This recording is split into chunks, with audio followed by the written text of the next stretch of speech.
सिद्धार्थ कथा, सुनो सुनो सिद्धार्थ कथा।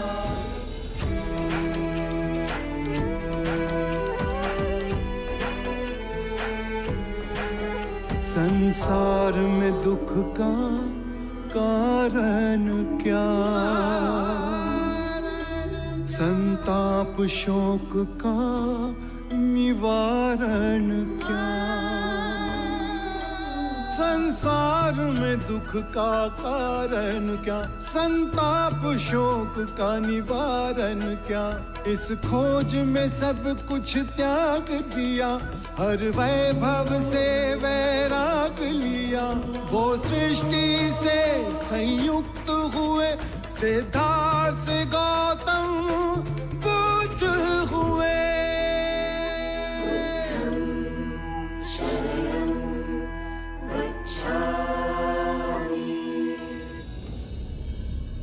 En capítulos anteriores.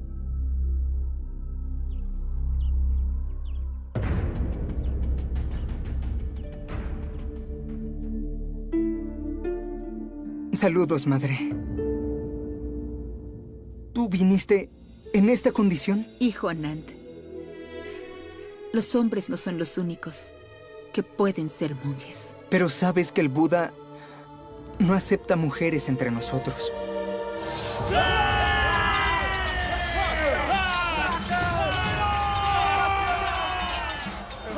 Hay noticias de la jungla de Hyde. Su Majestad Prayapati ya fue ordenada. Tú estás desahogando tu vieja enemistad en mí. Tú no estás aceptando tu equivocación. Estás mintiendo. ¿Miento ahora yo? ¡Sí! गुरुदेव, विवाद का आरंभ शिलाचार्य ने किया। उन्होंने सारे भिक्षुओं के सामने मेरा अपमान किया। मैंने इनका अपमान नहीं किया, केवल इन्हें संघ के नियम स्मरण कराए। परंतु इस तरह सबके सामने सूत्राचार्य को टोकना तो क्या करता? आप तो वही गलती दोहरा रहे थे। सूत्राचार्य, यदि आपसे कोई भूल हुई है तो आप क्षमा मांग लीजिए। गुरुदेव, मैंने जानबूझ के कोई भूल नहीं की। ये सारे साक्षी, आप इनसे पूछ सकते हैं कि इन्होंने किस उद्दंडता से मेरे से बात की। गुरुदेव, जब से ये सूत्राचार्य बने हैं, इनमें अहंकार कूट कूट के भरा है। ये मुझसे ईर्ष्या करते, क्योंकि मेरा स्थान इनसे उच्चतम है। शिलाचार्य का स्थान सूत्राचार्य के बराबर का होता है। आप दोनों हमारे बड़े हैं, फिर भी आपको इतना ध्यान नहीं कि स्वयं बुद्ध आपके सामने खड़े हैं। जिह्वा तेज धार वाले चाकू के समान है,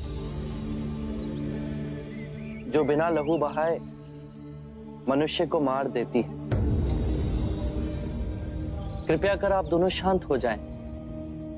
आपके इस व्यवहार से संघ की शांति भंग हो रही है। आप सभी पुनः अपनी साधना पर लौट जाएं। यदि आप इस साधना के मार्ग को भली भांति समझेंगे, इसे अपनाएंगे, तो आप अपने अहंकार, ईर्ष्या, क्रोध, अपमान की भावना से स्वयं ही मुक्त हो जाएंगे। गुरुदेव, आप अपने आप को इस विवाद से दूर रखें। जाकर के शांति से अपनी तपश्चर्या करें। हम अपने इस वाद विवाद का निष्कर्ष स्वयं निकाल लेंगे।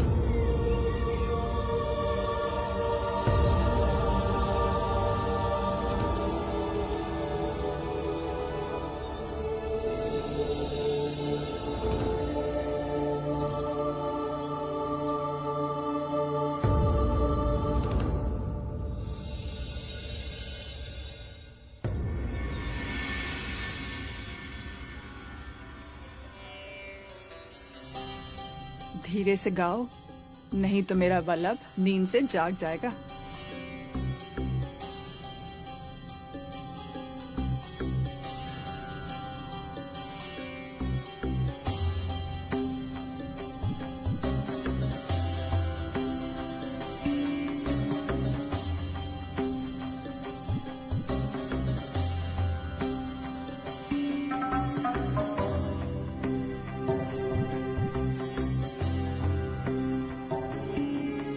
इन पंछियों को दोष क्यों देती है? दोष तो तुम्हारी इन पायल का है, जिनकी खनकार ने मुझे जगा दिया। सारा दोष मेरा है। एक और दोष भी है। वहां लेटा जब मैं तुम्हें इनसे बातें करते देख रहा तो मेरे मन में ईर्ष्या जागी। अपने मन की बात मैं इनसे कहती हूँ, किंतु मुझे नहीं बताती। पहले ये पंछी अकेला था, दिन भर अकेले बैठता था, कोई नहीं था इसके मन की सुनने वाला।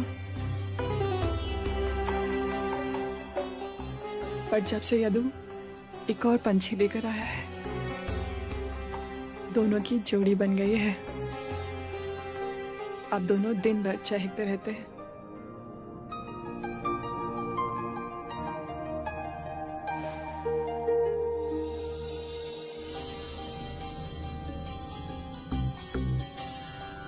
बहुत निर्जन कटे तुम्हारे दिन हम।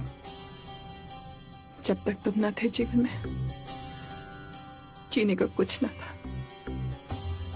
पर अब मेरी भोर संध्या रात्रि कितने रंगों से भर गई है। मुझे छोड़ के तो ना जाओगे?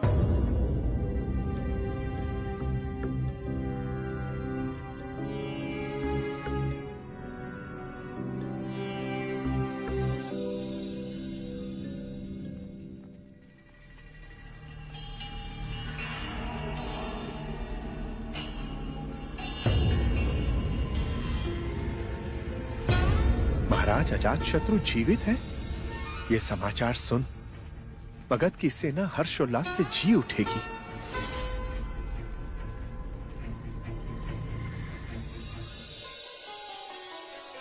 तुम चुप क्यों हो गए? मैं तलवार चलाने वाला सैनिक, मुझे बातें बनाना नहीं आता। जो भी कहता हूं स्पष्ट कहता हूं। क्या कहना है तुम्हें? मुझसे विवाह करोगी? हाँ, मेरे अहो भाग्य कि तुमने मुझे अपने योग्य समझा।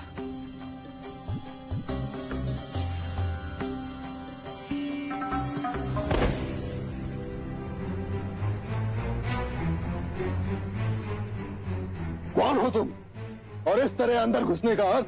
मुझसे क्या पूछते हो? इससे पूछो। पहचाना मुझे? तुम भले ही मुझे पहचानने से मना कर दो, लेकिन धरती के जिस कोने में भी तुम रहोगी मैं तुम्हें पहचान लूंगा। शालीनता से बात करें। ओ, वैशाली की नगरवधु आम्रपाली ने अपने नाम के साथ साथ अपना व्यवसाय भी बदल दिया।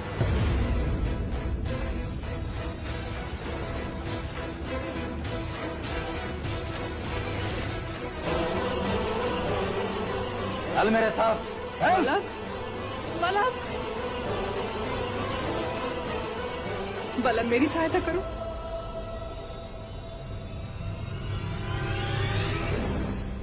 छोड़ो मुझे। वल्लभ, मल्लभ देवी की रक्षा करो। मेरी सहायता करो। कैसे नहीं जाएगी तू? चल। देवी आम्रपाली अब नगर वधू की तरह नहीं रहती। उनकी रक्षा करो वल्लभ, वो तुमसे प्रेम करती हैं। वल्लभ, वल्लभ क्या तुम भूल गए जब तुम्हारी मृत्यु निश्चित थी तब देवी ने तुम्हें जीवन दान दिया था? वल्लभ उनकी रक्षा करो। चल यहाँ से। आम्रपाली को छोड़ दो, अन्यथा यहाँ से आज कोई जीवित नहीं जाएगा। मारो से।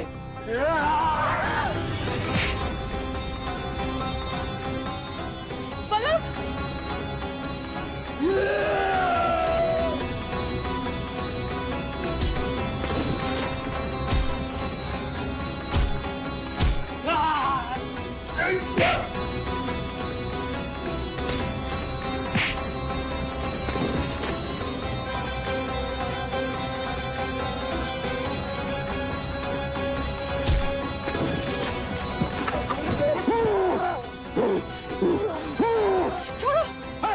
छोड़ो तो उसे।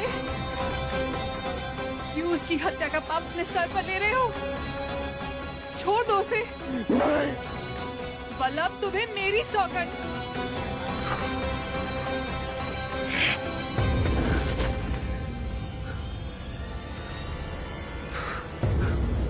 फिर कभी दिखाई भी दिए तो प्राण से हाथ धो बैठोगे।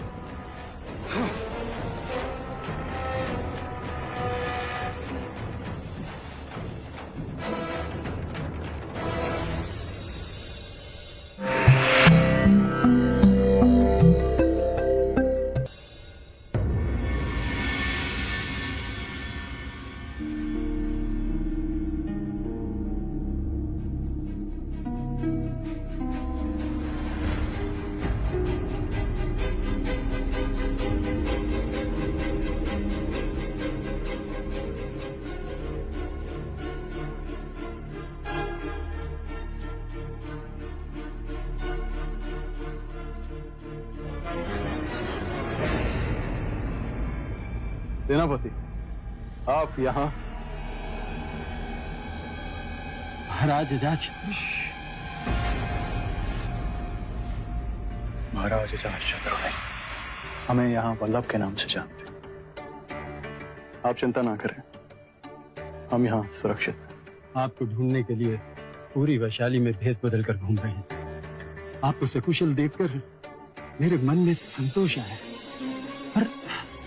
पर महाराज, आप यहाँ तक पहुंचे कैसे?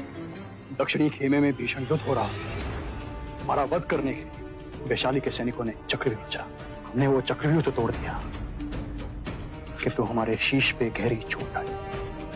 लहू लुहान हम अपनी सेना एकत्रित करने का प्रयत्न कर रहे थे कि तभी ज्ञात हुआ कि वैशाली के सैनिक हमें चारों तरफ ढूंढ रहे हैं। अजात शत्रु यहाँ से जीवित वापस नहीं जाना चाहिए। चप्पा चप्पा ढूंढो, उसका शीश काट के आज हम वैशाली के नगरवासियों को भेंट देंगे। जाओ ढूंढो उसे।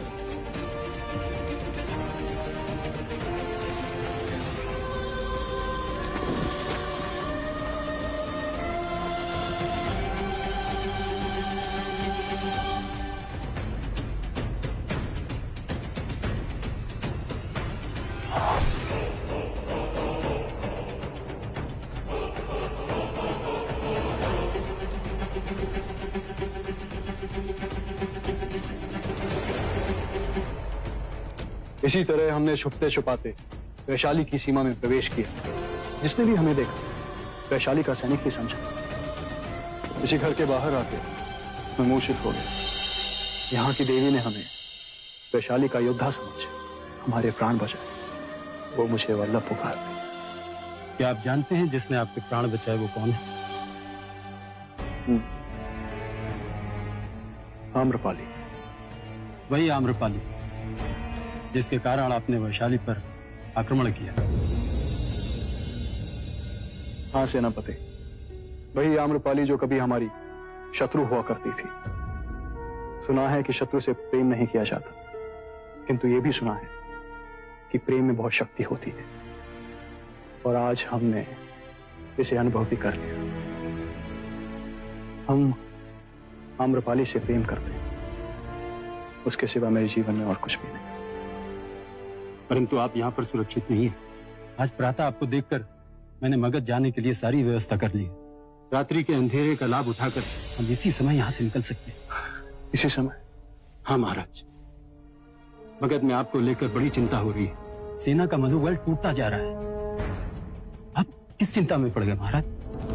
महाराज, आप यहाँ पर सुरक्षित नहीं है। हम जाएंगे, अवश्य जाएंगे, किंतु आज नहीं। अब तुम यहां से जाओ। आज्ञा महाराज। कल प्रातः वैशाली की सीमा पर मैं आपकी प्रतीक्षा करूंगा। अवश्य नहीं। देवी, देवी कृपया अंदर ना जाए। मेरी बात सुने, अंदर आपका शत्रु। वैशाली विजय हो चुकी है यदु। अब बड़े दिनों पश्चात मेरे जीवन में भी सुख आया है। उस सुख का आनंद लेने दो मुझे यदु। देवी, देवी, देवी।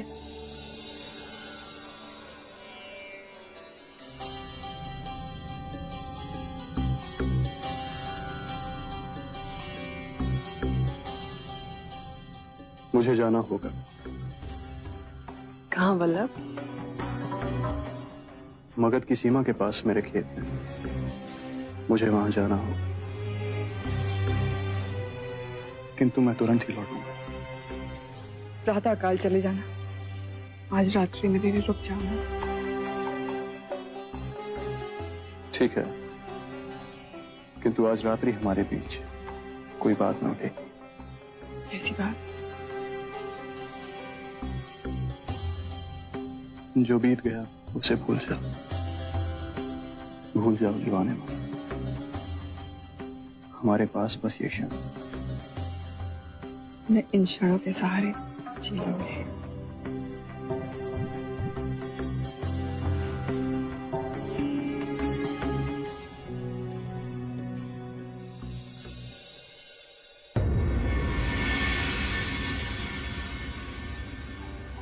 अब मुझे चलना होगा, शीघ्र ही लौटूंगा, फिर तुम्हारे साथ विवाह कर तुम्हें अपने साथ ले जाऊंगा।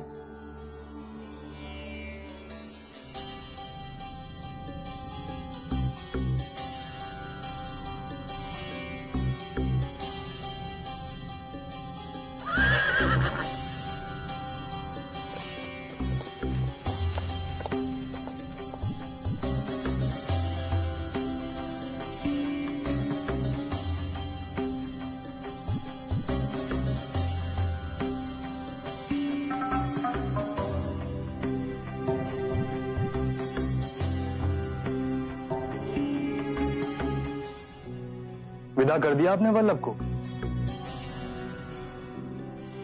हाँ यदु, वो मुझसे विवाह करने शीघ्र ही लौटेंगे। विवाह?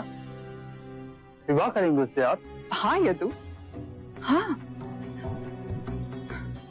मैं अपने जीवन में कई पुरुषों के संपर्क में आई। महाराज बिंबिसार जैसे पुरुष भी मेरे जीवन में आए। उन्होंने मुझे पत्नी का सम्मान भी दिया,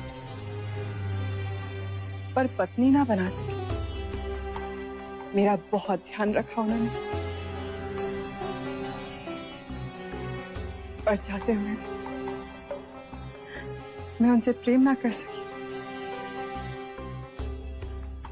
मेरे मन में उनके लिए आदर रहा, पर प्रेम तो मुझे अब हुआ है। देवी निद्रा से जागिए। ¿Por qué? तुम पहले व्यक्ति हो जिसको मैंने अपने प्रेम के बारे में बताया। पर आप अपने प्रेमी को नहीं जानती, वो जिसे आप वल्लभ कहती हैं। जानती हैं कौन है वो? कौन? वैशाली का परम शत्रु, आपकी लहू का प्यासा अजात शत्रु है।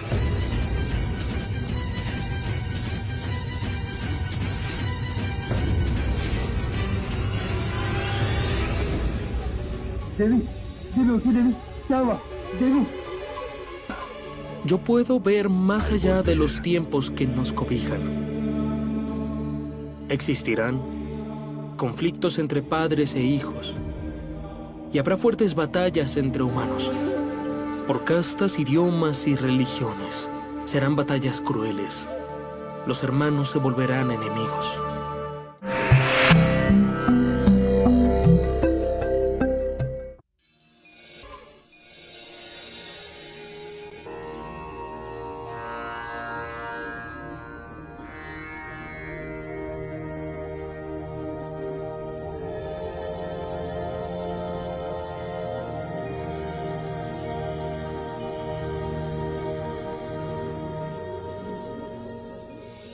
शाक्य मुनि को कौशंबी का आश्रम छोड़े बहुत अधिक समय हो चुका है।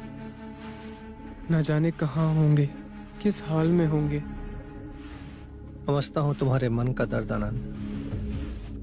2 बार कौशंबी के शीलाचार्य और सूत्राचार्य अपने नेत्रों में अश्रु भर बुद्ध को खोजते हुए आए हैं। बुद्ध जैसी निधि के योग्य ना थे, आपस में प्रेम से रह ना सके और इतने छोटे मनमुटाव को इतना भीषण रूप दे दिया। बुद्ध ने तो स्वयं ही कहा है, चाहे जितने सूत्रों का अध्ययन कर लो, चाहे जितने सूत्र कंठस्थ कर लो, जब तक वो तुम्हारा कर्म नहीं बन सकते तब तक कोई लाभ नहीं होगा, कोई लाभ नहीं होगा। सबको मार्ग का पता है, पर सब मार्ग पर चल नहीं पाते।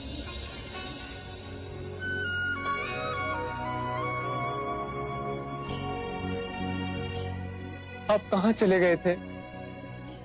हम आपके लिए चिंतित थे।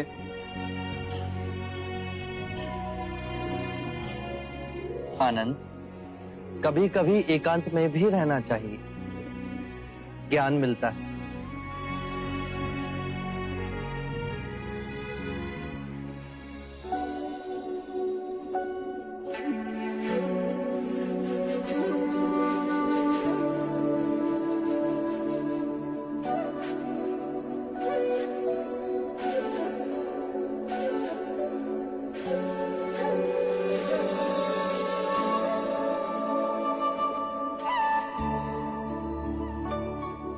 साक्य मुनि, जब फूल खिलता है तो उसकी सुगंध दसों दिशाओं में फैल जाती है। सूत्र आचार्य और शील आचार्य भी आपकी सुगंध पा यहां दौड़ दौड़ चले आए, आपसे क्षमा मांगना चाहते हैं। उन दोनों के बीच समाधान हो गया है। यदि आप अनुमति दें तो ही हम उन्हें आश्रम में आने देंगे।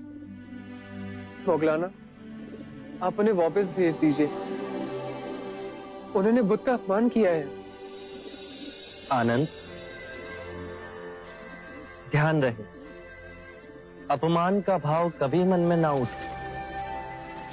साक्य मुनि, प्रश्न ये नहीं कि उन्होंने आपका अपमान किया, प्रश्न ये है क्या वो धर्म के मार्ग पर चल रहे हैं या नहीं। सही कहा। सरीपुत्र सार की बात समझ गए। यदि किसी के मन में ग्लानि का भाव उठा तो भूल मानना भूल सुधारने के लिए उठाया गया पहला पग। वो विनयशील हो, एक भिक्षु के समान सबके समक्ष क्षमा मांगने के लिए तैयार है। साक्य मुनि, केवल एक कृपा करें। इस छोटे से विवाद ने पूरे संघ में बहुत विष फैला दिया। बस अब ऐसा दोबारा ना हो। उनका स्वागत करो, उनके भोजन और रहने की व्यवस्था करो। एकांतवास में मैं अनिरुद्ध के साथ 1 माह तक रहा।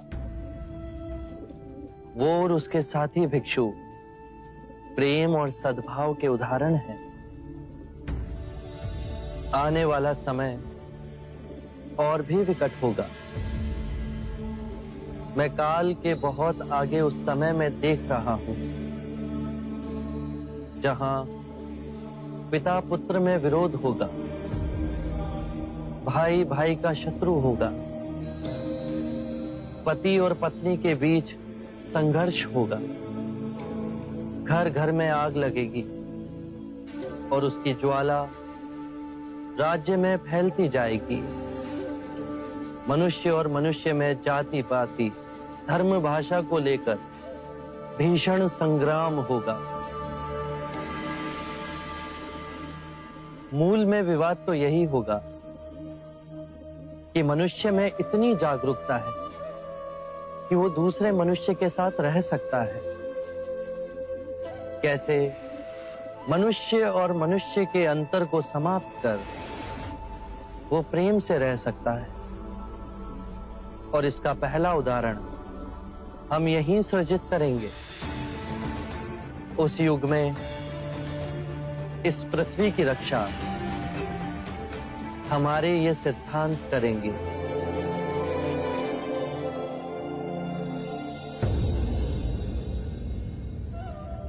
सूत्राचार्य और शीलाचार्य के समाधान की बात सुन मुझे अति प्रसन्नता हुई। सूत्राचार्य ने क्षमा मांग शांति का मार्ग चुना। इससे सबका हित संभव हुआ। अब ऐसा संघ में विवाद ना हो, उसके लिए कुछ नियम बनाए गए हैं। इन नियमों को सप्ताधिकरण संहिता कहेंगे। इन 7 चरणों का ज्ञान आनंद आप सबको देंगे। ये भी ध्यान रहे, संदेह सबसे विकृत रोग है। ये लोगों को बांटता है। ये एक ऐसा विष है जो मैत्री को तोड़ता है। एक ऐसा कांटा है जो सदा चुभता है। और ये भी ना भूलें, हम जो सोचते हैं वही बन जाते हैं।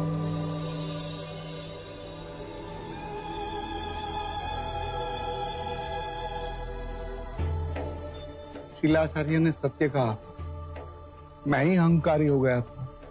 सूत्राचार्य, आपका कहना भी सत्य था। मेरे मन में आपके लिए बहुत ईर्ष्या थी। मैं इस पाप का बराबर का भागीदार हूं। आपने हमें करुणा दी, अब हमें क्षमा दीजिए, हमें आशीर्वाद दें।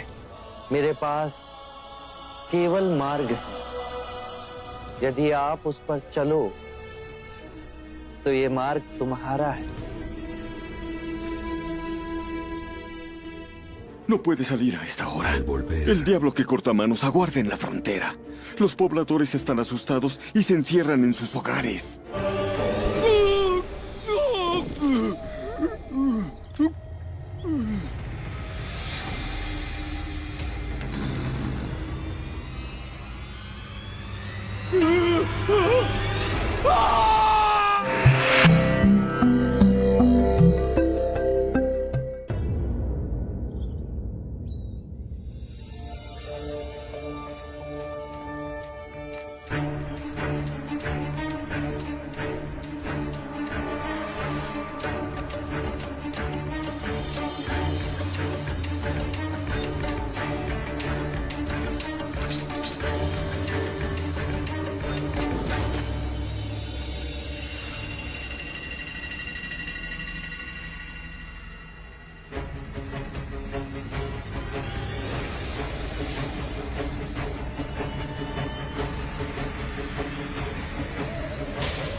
मुझे माफ कर दो, मुझे माफ कर दो।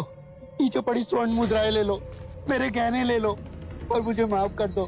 तुम कहोगे कि तुम्हें और धन चाहिए तो मैं इस वन में आके छोड़ दूंगा, पर मुझे छोड़ दो।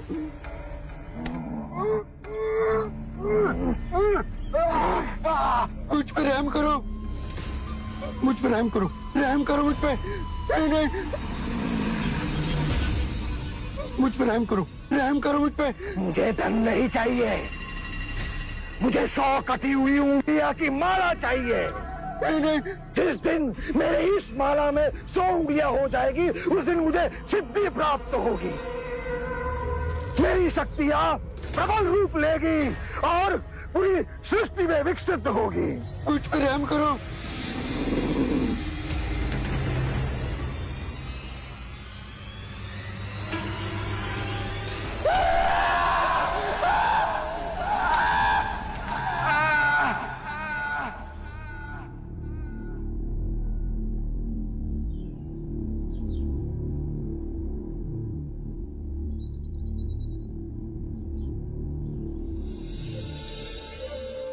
या भगवती भिक्षाम देहि।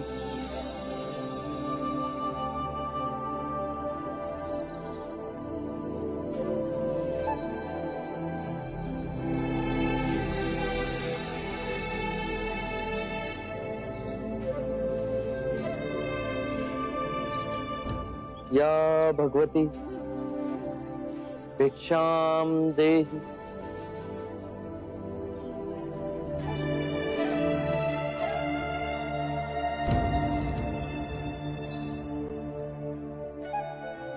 या भगवती भिक्षाम देहि।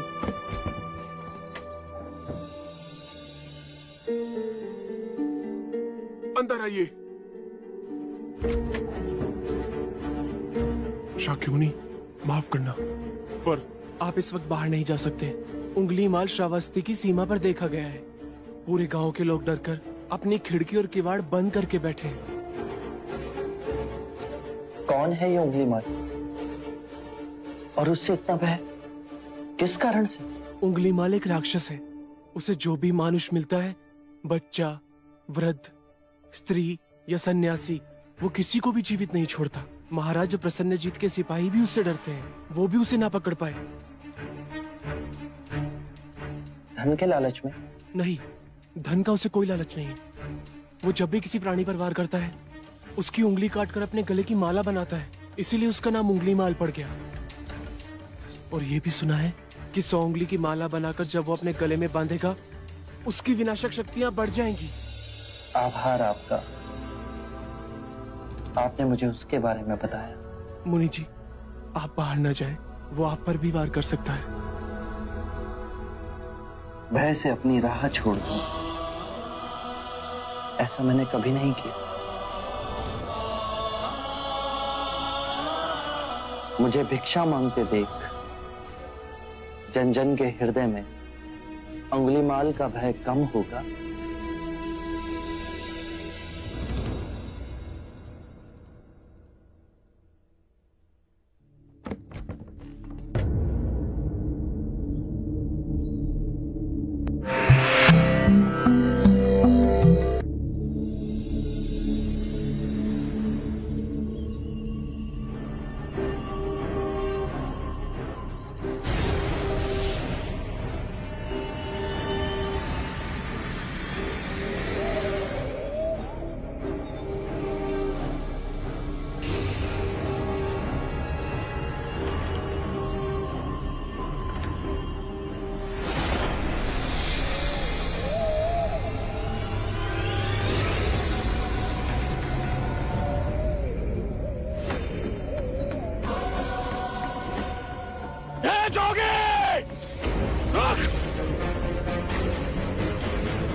मेरे आदेश देने के बाद भी तू रुका क्यों नहीं? मैं तो बहुत पहले ही रुक चुका हूं, तुम ही नहीं रुके। तुझे मुझसे भय नहीं लग रहा? मैं आदि मानव हूं। नहीं, तुम मानव हो। जोगी, तूने कहा कि तू कब का रुक चुका है, और तू तो चल ही रहा था। और तूने ये क्यों कहा कि मैं नहीं रुका? मैं बहुत पहले ही रुक गया। ऐसे सारे बुरे कृत्य छोड़ दिए जिससे किसी भी प्राणी को दुख या कष्ट पहुंचे। मैंने जीवन की सुरक्षा करना सीखा। सब जीना चाहते हैं, बस तुम उन्हें करुणा से देखो तो। मैं सबकी हत्या करूंगा। मानव में न प्रेम है न करुणा है, सिर्फ छल और कपट है। तुम्हें लोगों ने बहुत दुख दिया है उंगलीमाल। क्रूरता व्यक्ति अज्ञान के कारण ही करता है। घृणा, द्वेष, ईर्ष्या, मोह, माया, ये सब अज्ञान की ही संतान है। और वो व्यक्ति ही है जिसमें दया, करुणा, सद्भाव और समझ का उदय भी होता है। उंगलीमाल, यदि इस जीवन में क्रूर और निष्ठुर लोग हैं, तो दयावान भी हैं। बस अपनी आंखों से ये अंधेपन का पर्दा हटा के देखो। तुम और व्यक्ति जैसे नहीं हो। मैं हर व्यक्ति जैसा ही हूँ, बस जागृत हो ये सिद्ध कर रहा हूँ कि हर व्यक्ति में जागने की क्षमता है। मेरा मार्ग क्रूरता को निर्मलता में परिवर्तित करता है। तुम घृणा के पथ पर बस इस क्षण रुक जाओ। तुम भी दया और करुणा के पथ पे चल सकते हो उंगलीमाल। तुम वही हो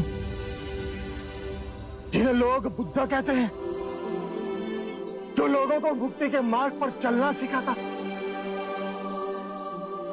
मैं बहुत दूर निकल चुका हूं। मैंने बहुत हत्याएं की है। अब मेरे लिए रुकना असंभव है। असंभव कुछ नहीं, जब आंखें खुले तभी सवेरा। मैं पुनः जीवन की ओर नहीं मुड़ सकता। बहुत देर हो चुकी। तुम में इतनी चेतना है कि जो तुमने किया था वो बुरा था। इसका अर्थ है कि तुम में इतनी समझ है कि क्या बुरा है और क्या अच्छा है। अंगुलीमाल, जिस दिन से तुमने अच्छा कार्य शुरू किया उस दिन से तुम्हारा नया जीवन शुरू हो जाएगा। मैं कितने भी अच्छे कार्य करूं, लोग मुझे उसी दृष्टिकोण से देखेंगे और मुझे चैन से जीने नहीं देंगे। यदि तुमने हिंसा का मार्ग छोड़ा तो मैं तुम्हें मार्ग दिखलाऊंगा, तुम्हारा संरक्षण करूंगा, तुम्हें लोगों की घृणा से बचाऊंगा। बस पहला पग तुम्हें ही उठाना है। ये हो सकता है? अवश्य हो सकता है।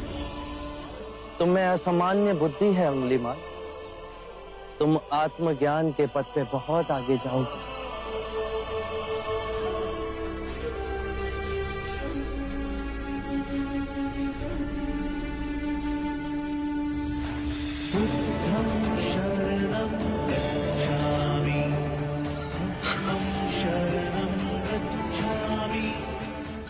मैं आपको वचन देता हूं, मैं सारे बुराई के रास्ते छोड़ दूंगा। आपके पीछे करुणा के पथ पर चलना सीखो। कृपया कृपया मुझे आपका शिष्य बना दीजिए।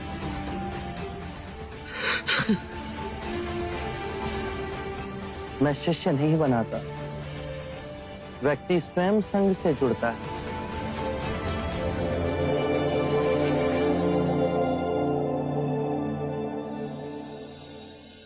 क्या अंगुलीमाल अहिंसा का रास्ता त्याग सिद्धार्थ का भिक्षु बन गया? सिद्धार्थ नहीं महाराज, शाक्य मुनि गौतम बुद्ध। हाँ, ये सूचना सत्य नहीं हो सकती। सत्य है महाराज। बुद्ध की दृष्टि मात्र पड़ते ही अंगुलीमाल जैसा राक्षस सहजता से उनका भिक्षु बन गया। मैं नहीं मानता। अपना प्रचार करने हेतु सिद्धार्थ ने झूठा समाचार उड़ाया। ऐसे क्या निहार है? क्षमा करें महाराज, सिद्धार्थ तो बुद्ध बन गए और आप अब भी उनके विरुद्ध। मन में गड़ी जब वो सिद्धार्थ थे तब भी अनूठे ही थे महाराज। हम तो उनके परम शत्रु थे, तब भी उन्होंने 2 बार हमें जीवन दान दिया। बस एक भक्षक को रक्षक बना दिया, उसमें आश्चर्य की कोई बात नहीं है महाराज। हमारे जीते जी एक व्यक्ति का इतना बड़ा रूपांतरण हुआ है, वो तत्व से बुद्ध बन गया। ये चमत्कार ही तो है महाराज। अंगुलीमाल का ये हृदय परिवर्तन जब तक हम स्वयं न देख लें विश्वास न होगा। आप स्वरूप धर ले, फिर भी वो डसता अवश्य है। Has ordenado a ese asesino y lo convertiste en un seguidor para ser monje tuyo. Así es. Y ahora va en camino a su salvación. Y tú has venido también.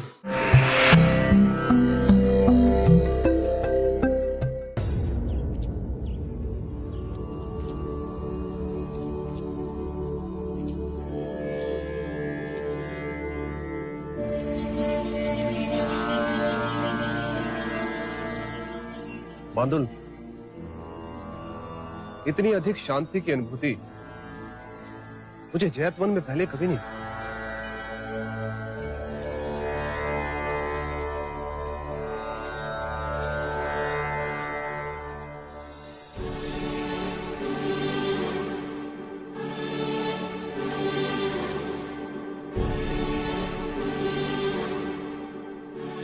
नहीं नहीं,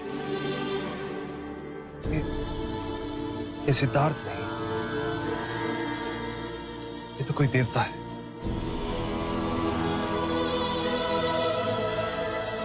जिस प्रकार एक सर्प अपनी पुरानी केंचुली को छोड़ नई केंचुली धारण करता है, उसी प्रकार मनुष्य को भी अपने पुराने रूप को कई बार छोड़ नया रूप धारण करना पड़ता है।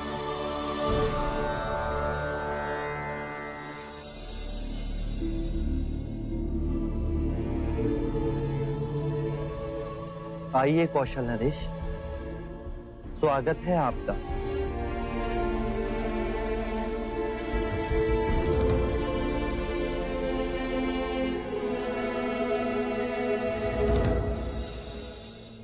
हम आपसे एक बात की पुष्टि करने आए।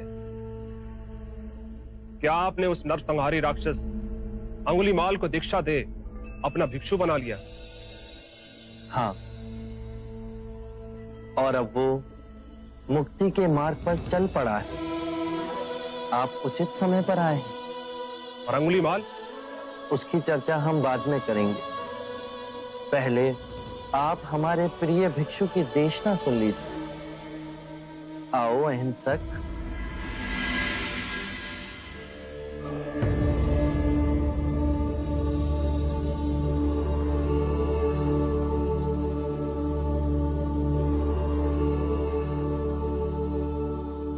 बुद्ध कहते हैं,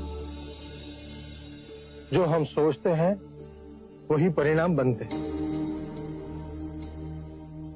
अच्छे विचार अच्छे परिणामों को जन्म देते हैं, बुरे विचार बुरे परिणामों को। यही प्रकृति का नियम है। व्यक्ति का सबसे बड़ा शत्रु उसका अपना मन है, जो जिधर चाहे जो चाहे उस व्यक्ति से अनुचित कार्य करवा सकता है। इतनी गूढ़ बातें कितने साधारण प्रकार से बताई आपके इस भिक्षु ने। कौशल नरेश, ये भिक्षु अहिंसक है। दीक्षा से पूर्व लोग इन्हें ही अंगुलीमाल कहते थे।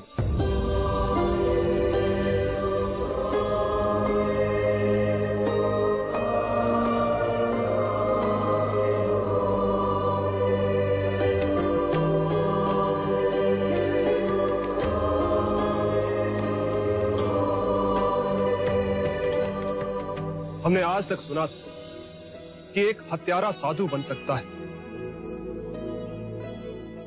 पर आज अपनी आंखों से देख हमारा रोम रोम सिहर उठा। अंगुलीमाल, हम तुम्हें जीवन दान और स्वतंत्रता देते हैं। महाराज, आप दयालु हैं। नहीं, दया और करुणा की मूर्ति तो स्वयं शाक्य मुनि गौतम बुद्ध। मानवता के इतिहास में अपराधियों को दंड दे उन्हें सुधारने का प्रयत्न तो किया गया, पर अपराधी के हृदय में ये क्रांति केवल गौतम बुद्ध ही ला सकते हैं।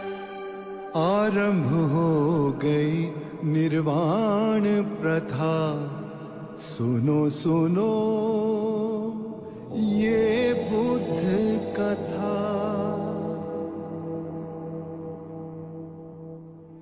व्यक्ति का मन ही उसका सबसे बड़ा शत्रु है, जो उससे अनुचित कार्य करवाता है। हम जो सोचते हैं उसका ही परिणाम बनते हैं। अच्छा विचार अच्छा परिणाम देता है, बुरा विचार बुरा परिणाम। ये प्रकृति का अटल नियम है।